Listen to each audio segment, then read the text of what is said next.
Guys, I've got good news. My 10-day quarantine is up. That means I can see people again. I can use public restrooms without feeling guilty. Not that I've used them during quarantine.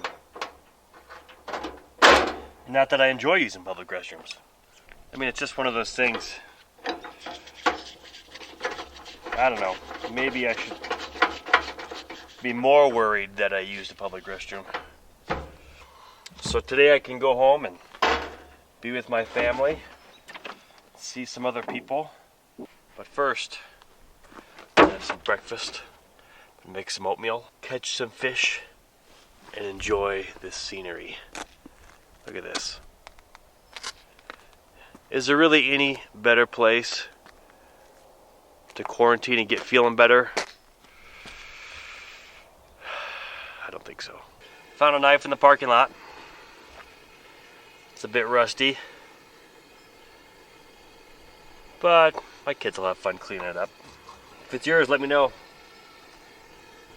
I'll get it back to you. Okay, method 1 for catching trout when nobody else can. Springtime or winter, cold water temps when the fish are pretty lethargic still. This seems very simple, and it is. We've got a small split shot and a small hook. I believe it's a size 8. I'm gonna put a little piece of salad shrimp on, and the salad shrimp is a little more buoyant than your worm, and so the weight will keep things pretty low in the water as it's floating through, but the shrimp will keep the hook off the bottom just enough, and the trout will just grab it. And the key is to cast out there and not let it just sit, but you want it to drift through. You want it to drift through where the fish are sitting and let it float to them and let them just grab it. That's what we're gonna do. A little piece of shrimp like that.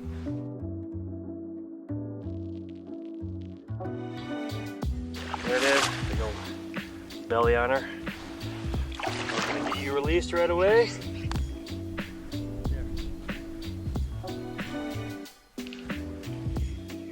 17.5, it's bigger. So much fun, so much power. Hooked right in the corner of the mouth there. Let's get you unhooked and back in the water. This is the crazy thing. Everybody I talked to in the past few days has said the fishing in the river is really slow. Now most of those guys are fishing right by the bridges. You get away from the bridges, you use a technique like this, fish are always gonna eat. Sometimes it just takes a little more work to convince them that now is the time to eat. Here's my analogy. If there's a bag of Doritos in the pantry, unopened, I'm not tempted. But as soon as somebody opens one, puts it in front of my face, I'll eat the whole bag. Similar with these big trout. But using a method like this, I mean, we've taken 2 casts, 2 fish. I think it's gonna happen like this all day, so.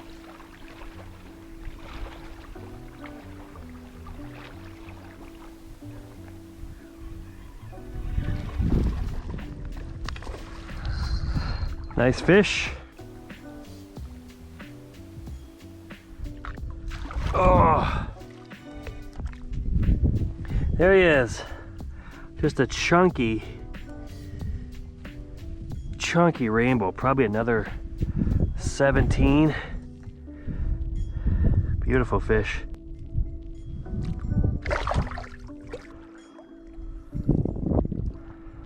I know there's some snags right here, but what happens is it goes from this shallow shelf into this deep hole, and a lot of times right at the base of that, right there, they'll be sitting waiting to pick up whatever's floating down river. We kind of hope they'll be in a lunch line, just waiting, taking turns. Everybody's got their tray. Get your tray and get ready for lunch, kids. Right there, he's tapping it. They can be so spastic.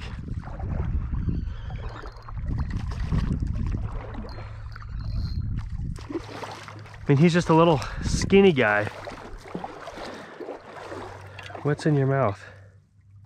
This fish was caught before. He's got a line in his mouth. Well, I'm not gonna try to get out the other line because I can't see the hook, but I can get to mine.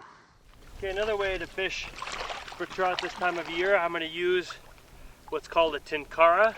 It's a collapsible, basically a fancy Japanese cane pole. I'm going to use simply a little yarn ball. It's called Oregon cheese.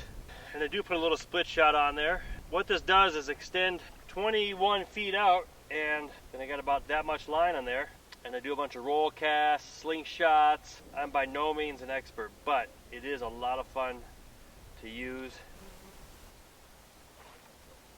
And the battle on these things with a nice rainbow is pretty awesome. So there you have it.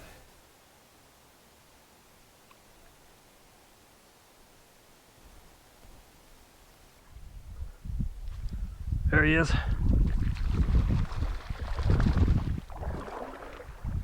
Little bull yarn.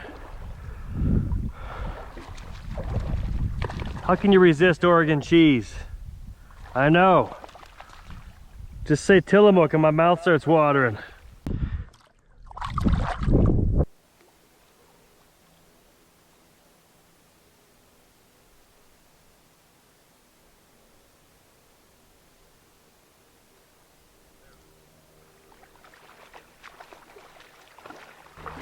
Nice fish.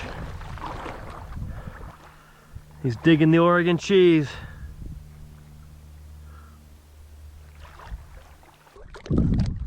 No, stay out of the sticks. This is how you get everything tangled. Have your net by the sticks. There you go.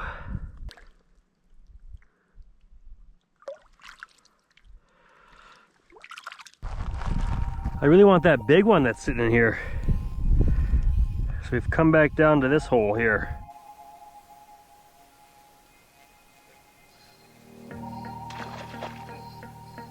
Whoa, what do we got here? A very nice fish, but not complaining about that at all.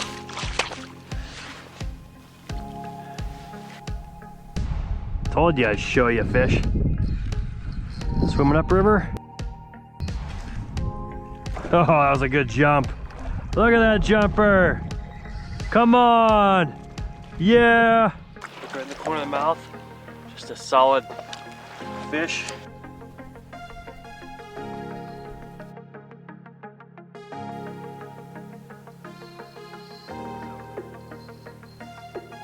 Pike minnow.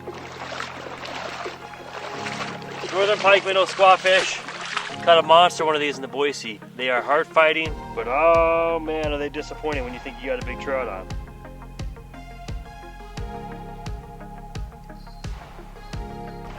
This is an absolutely gorgeous rainbow. And the old pink stripe never gets old. Only 16 inches, but look at the color. This thing's freaking awesome. That there's a fatty though. I mean, they're big.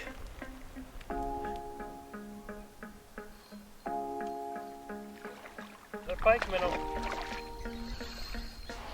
I was here an hour and only caught trout, and all of a sudden now it's 3 pike minnow in the last 10 minutes. Another one. So a few different ways you could catch, a few different methods.